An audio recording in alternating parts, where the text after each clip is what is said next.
ପାକିସ୍ତାନର ପୂର୍ବତନ ଆଇଏସ୍ଆଇ ମୁଖ୍ୟ ଫୌଜ ହମିଦଙ୍କୁ କୋର୍ଟ ମାର୍ଶଲ କରାଯାଇଛି। ତାଙ୍କୁ 14 ବର୍ଷ ଜେଲ୍ ଦଣ୍ଡାଦେଶ ଦିଆଯାଇଛି। ନିଜ କାମ ଛାଡ଼ି ରାଜନୀତି କରିବା, ନିଜ କର୍ତ୍ତବ୍ୟ ଠିକ୍ ଭାବରେ ସମ୍ପାଦନ ନ କରିବା, ଗୁପ୍ତ ସୂଚନା ଲିକ୍ କରିବା, ସରକାରୀ ପାୱାରର ଦୁରୁପଯୋଗ କରିବା ଅଭିଯୋଗରେ ତାଙ୍କୁ ଏହି ଦଣ୍ଡାଦେଶ କରାଯାଇଛି। ଜାଣି ରଖିବା ଉଚିତ ଯେ ଫୌଜ ହମିଦ ହେଉଛନ୍ତି ପୂର୍ବତନ ପ୍ରଧାନମନ୍ତ୍ରୀ ଇମ୍ରାନ ଖାନଙ୍କ ଜଣେ ଘନିଷ୍ଠ ସହଯୋଗୀ। କୁହାଯାଉଥିଲା ଇମ୍ରାନ ଯେତେବେଳେ ସତ୍ତାରେ ଥିଲେ ସେତେବେଳେ ଫୌଜ ହମିଦଙ୍କୁ ସେନାର ମୁଖ୍ୟ ପଦ ମିଳିବାକୁ ଥିଲା। ହେଲେ ଇମ୍ରାନ ସରକାରଙ୍କ ପତନ ପରେ ଜେନେରାଲ ମୁନିର ନୂଆ ସେନା ମୁଖ୍ୟ ହୋଇଥିଲେ।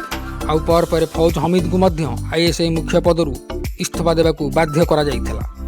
ଜାଣି ରଖିବା ଉଚିତ ଯେ ପୂର୍ବତନ ଆଇଏସ୍ଆଇ ମୁଖ୍ୟ ଲେଫ୍ଟନାଣ୍ଟ ଜେନେରାଲ ଫୌଜ ହମିଦଙ୍କ ବିରୁଦ୍ଧରେ କୋର୍ଟ ମାର୍ଶଲ ପ୍ରକ୍ରିୟା ଅଗଷ୍ଟ 12, 2024 ମସିହାରୁ ଆରମ୍ଭ ହୋଇଥିଲା, ଯାହାକି 15 ମାସ ଧରି ଚାଲିଥିଲା।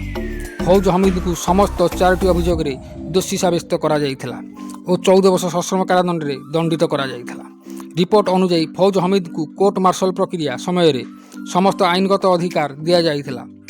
ତାଙ୍କୁ ତାଙ୍କ ପସନ୍ଦର ଓକିଲ ମଧ୍ୟ ଯୋଗାଇ ଦିଆଯାଇଥିଲା।